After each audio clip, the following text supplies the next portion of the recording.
Horse's diet is forage. That's why I feed Lucerne Farms bagged forage. Lucerne provides a consistent, guaranteed quality, and all their blends are mold and dust free. Call Lucerne Farms for information on a customized forage program for your horse.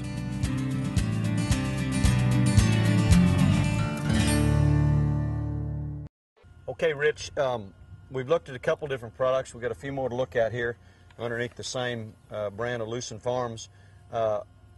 What would you look for? What kind of horse would you look for in this? More of a drier, non-molasses? Well, again, you know, it is molasses free. It's high fat fiber. If you want to put weight on a horse, put weight on a horse, putting the energy and the starch as far as the sugar. Exactly, and you know, a lot of people now are feeding a low starch diet, and that's really important. It's a real popular thing, and one of it, the reason being, is you can put weight on a horse without making them crazy or silly, or even, you know, the problems of them tying up or getting foundered or anything like that with this non-sugar, low sugar. And again, it's a good release of energy. So a horse that is working, somebody that's in training, competing on the weekends, that type of thing. This is going to be perfect. And again, the soybean oil is good for the coat. It supports so many things. We should go out and buy soybean oil and cornmeal oil and just stick on the grain, on the feed, to try to get them to. And here you have it. You've got it in the product here. Absolutely. Yeah. One of the things also that I like is that, especially if you got a horse in a stall, it gives them something to do. You can put this in their bucket, and they can slowly eat it, you know, throughout the day.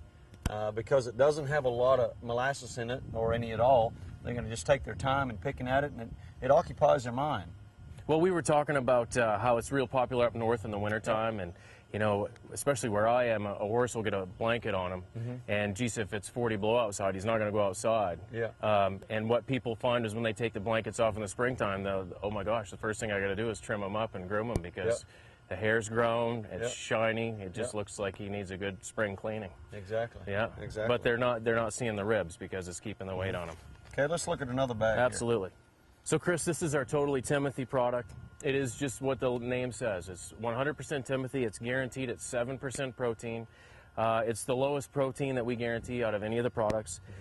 It would be great for an older horse, a horse that might be the valued family pet that's in the back that's kind of retired, doesn't need a lot of extra in the diet. Let's go ahead and cut this one open. We'll show people the texture. One of the nice things is it's very soft. If a horse is missing some teeth, this is something that they're not going to ball up and spit out. They're not going to have a problem digesting. If you feel that one, it's nice, soft, and tender. Oh yeah, that is soft. So again, this one has molasses. The reason, you know, the audience may say, well, what is that brown? Again, you know, the high temperature, we're drying it under incredible, a lot of heat. So therefore, it won't ever have any mold. It's still got the value that you need. Still got the value, and then the other thing is the molasses is certainly staining it brown. Okay. It changes the color. You know, I try to learn a lot from different people in different areas of the business, and over the years, I've realized that the racehorse folks, the racehorse trainers, and they always feed Timothy. They might have a little bit of a blend with alfalfa, but most of the time you're going to see Timothy in those hay bags that's right outside their door, where they can reach around and grab that Timothy. They've gone for the Timothy. They've gone for the Timothy, and I think I think Timothy's a great forage for a horse. Well, when we first got in the business, people would say, well, you know, is that northern grown Timothy? And I'm not sure if it grows anywhere else. But, you know, that's the coveted thing, is people want the northern grown Timothy. And I know one thing. It does grow in other places, but I think it's very popular up there. Well, and one thing about our summer is in northern Maine, you know, we get 16 hours of daylight. You know, the sun will come up at 4:30 and set almost at 9 o'clock. So you figure that plant's out there growing. Alaska almost. Yeah, well, you get the other thing in the wintertime, a little bit darker in the winter. But I tell you what, let's grab one more product and take a look if we can. All right. Okay, Rich, what product do we have here? This is the Timothy plus alfalfa. It's a 70-30 blend of alfalfa and Timothy. Horses that do it. So is it what's 70?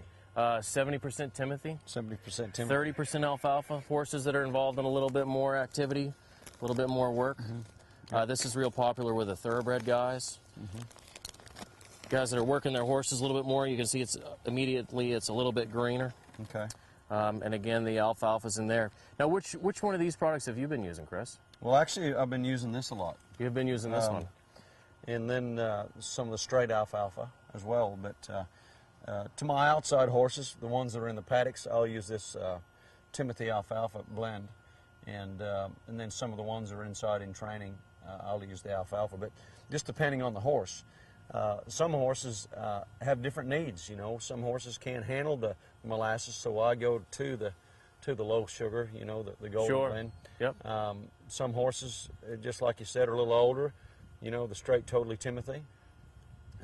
One of the benefits that we found, Rich, is that we're traveling a lot, and this is sure a lot easier to carry than a bale of hay. Absolutely. Not to saying that we don't take hay, but we don't take as much. And can you describe to the folks out there that what is this equal? How equal is this to a bale of hay? Well, it's a pound for pound equivalent to hay. So we're looking at a 40-pound bag of hay. It'd be equivalent to a 40-pound bale of alfalfa. Okay. But the difference being, you know, we're feeding ours in a bucket. It's not going on the ground. Right. So you're going to probably lose 10-20% of that on your bale. Yeah. So this is, you know, you get 40 pounds of hay. You should get 40 pounds of hay in your horse. See. Yep. Absolutely no waste. Plus, Okay. with the guaranteed analysis, a little bit different than a bale of hay as well. Yeah.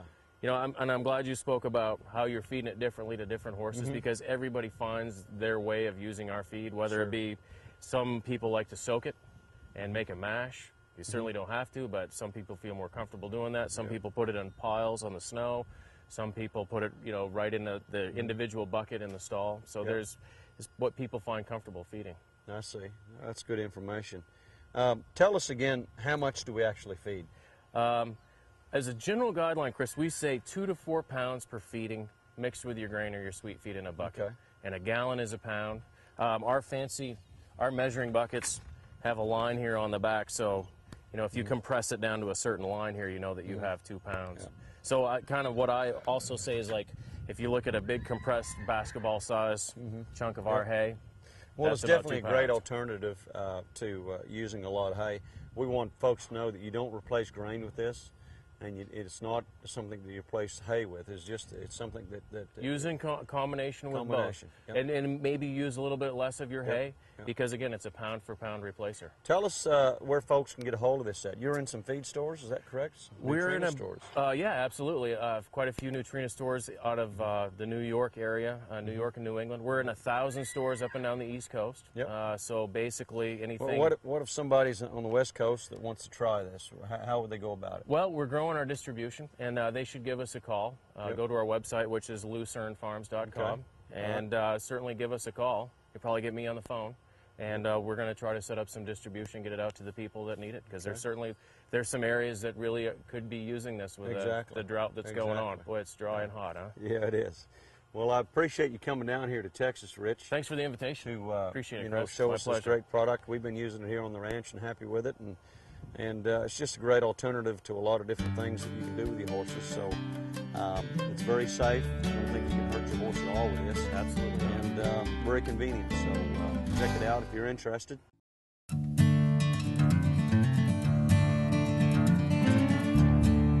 The cornerstone of a horse's diet is forage. That's why I feed Lucerne Farms bagged forage. Lucerne provides a consistent, guaranteed quality, and all their blends are mold and dust free. Call Lucerne Farms for information on a customized forage program for your horse.